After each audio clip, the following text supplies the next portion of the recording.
فوجی قیادت کی جانب سے مکمل طور پر غیر سیاسی ہو جانے کے اعلان کے بعد یہ سوال کیا جا رہا ہے کہ کیا اسٹیبلشمنٹ کی جانب سے واقعی نت نئے سیاسی پروجیکٹس کھڑے کرنے کا سلسلہ بند ہو جائے گا۔ معروف صحافی اور تجزیہ کار مظہر عباس فوجی اسٹیبلشمنٹ کے سیاسی پروجیکٹس پر روشنی ڈالتے ہوئے کہتے ہیں کہ فروری 2021 میں فوجی قیادت نے جس پروجیکٹ عمران خان کو لپیٹنے کا فیصلہ کیا تھا، اس کا آغاز سابق ISI سربراہ جنرل حمید گل نے کیا تھا۔ اپنے تازہ تجزیے میں مظہر عباس کہتے ہیں کہ 1993 میں پروجیکٹ عمران خان کا اجرا کیا گیا، جس کا خود عمران خان کو بھی پتہ نہیں تھا۔ اس کی ابتدا 14 اگست 1993 کو ہوئی، جب غیر سیاسی لوگوں کی جانب سے ایک جلوس نکالا گیا۔ آپ سب کو عمران خان، عبدالستار ایدھی اور جنرل حمید گل والا واقعہ یاد ہوگا۔ ایدھی صاحب تو لندن چلے گئے، جبکہ عمران خان دھمکی کے بعد پیچھے ہٹ گئے۔ یوں حمید گل کا پروجیکٹ ناکام ہو گیا۔ بعد میں عمران نے 1996 میں اپنی جماعت تحریک انصاف بنائی، جو ابتدا میں زیادہ کامیاب نہ ہوئی کیونکہ اس وقت پروجیکٹ مسلم لیگ قاف پر کام ہو رہا تھا۔ خان صاحب سیاسی طور پر نہ سمجھ تھے، تبھی انہوں نے جنرل مشرف کا ساتھ دیا، مگر 2000 میں نواز شریف ملک چھوڑ گئے اور گجرات کے چودھری برادران مضبوط ہو گئے تو عمران خان جنرل مشرف سے ناراض ہو گئے۔ مظہر عباس بتاتے ہیں کہ 2011 کے بعد عمران خان پر پاکستانی اسٹیبلشمنٹ کی جانب سے بھرپور توجہ دی گئی اور بہت سے لوگوں کو مختلف جماعتوں سے PTI میں بھیجا گیا۔ کپتان کو خود بھی بڑی مقبولیت ملی اور 2013 میں وہ تیسری سیاسی قوت بن گئے۔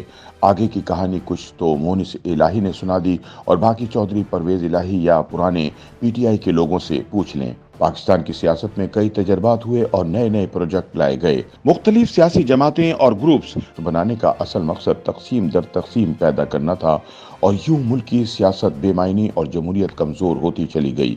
مظہر عباس کا کہنا ہے کہ اقتدار سے برطرفی کے بعد سابق وزیر اعظم عمران خان کی فوج مخالف تحریک کا کوئی اور نتیجہ نکلا ہو یا نہیں، مگر بہت سے چہرے بے نقاب ہو گئے اور ثابت ہوا کہ 2018 کے الیکشن میں کیا ہوا تھا اور اس کے بعد سے آج تک کیا ہو رہا ہے۔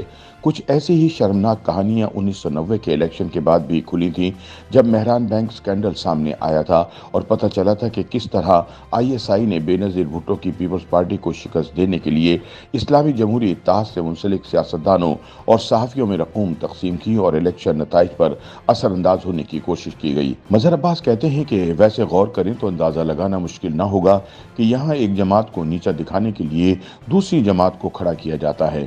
بائیں بازو کی 3 جماعتوں کو اسی طرح ختم کر دیا گیا۔ 1950 کی دہائی میں کمیونسٹ پارٹی پر پابندی لگائی گئی، 1954 میں جگتو فرنٹ کی حکومت توڑ دی گئی اور 1970 کی دہائی میں نیشنل عوامی پارٹی پر پابندی لگا کر بائیں بازو کی سیاست کو ہمیشہ کے لیے دفن کرنے کی کوشش کی گئی۔ جب یحییٰ دور میں مشرقی پاکستان ہاتھ سے نکل گیا تو بھٹو کی بڑھتی ہوئی مقبولیت دیکھ کر پیپلز پارٹی میں طاقتور جاگیرداروں اور وڈیروں کو گھسا دیا گیا تاکہ پارٹی پر قبضہ کیا جا سکے۔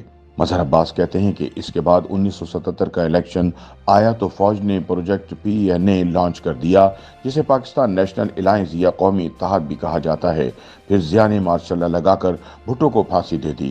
اس کے بعد PNA سے بھی پیچھا چھڑانے کی باتیں ہونے لگیں۔ پھر 2 نئے پروجیکٹ سامنے آئے۔ پنجاب میں مسلم لیگ اور سندھ میں MQM نیا پروجیکٹ لانے والوں کے نزدیک تب سب سے بڑا مسئلہ بھٹو کا سحر توڑنا اور اس کی PPP کو ختم کرنا تھا۔ چنانچہ پنجاب میں نواز شریف پر ہاتھ رکھا گیا اور سندھ میں مہاجر قومی موومنٹ تشکیل دی گئی۔ بعد میں جب سندھ اور پنجاب میں یہ دونوں پودے تناور درخت بن گئے تو ان کی شاخیں کاٹنے کا کام شروع ہوا۔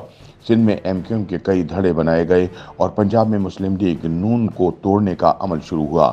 پہلے سیاستدانوں کو کرپشن پر لگایا گیا اور بعد میں احتساب کے نام پر اچھوں اور بروں میں تقسیم کر دیا گیا۔ اس سے بھی بات نہ بنی تو کراچی میں الطاف حسین کو پہلے مضبوط کیا گیا، پھر جب وہ بہت زیادہ طاقتور ہو گئے تو ان کی جماعت کے بھی نئے نئے گروپ بنا دیے گئے۔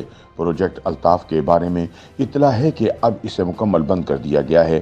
یہی نہیں بلکہ مائنس الطاف فارمولے پر کام جاری ہے، مگر شرط یہ ہے کہ نہ MQM کی رابطہ کمیٹی ہو اور نہ ہی سیکٹر اور یونٹ آفیسر ہوں۔ مہاجر پارٹی کے تمام دھڑوں کو پیغام دیا گیا ہے کہ ایک ہو جاؤ اور دوسری جماعتوں کی طرح اپنا صدر اور عہدیدار نامزد کرو۔ یہ تھی چند سیاسی پروجیکٹس کی مختصر کہانی۔ مظہر عباس یہ کہانی ختم کرتے ہوئے سوال کرتے ہیں کہ اہم ترین سوال یہ ہے کہ فوجی قیادت کی جانب سے مکمل طور پر غیر سیاسی ہونے کے اعلان کے بعد اس کی جانب سے نت نئے پروجیکٹ کھڑے کرنے کا سلسلہ بند ہوگا یا نہیں۔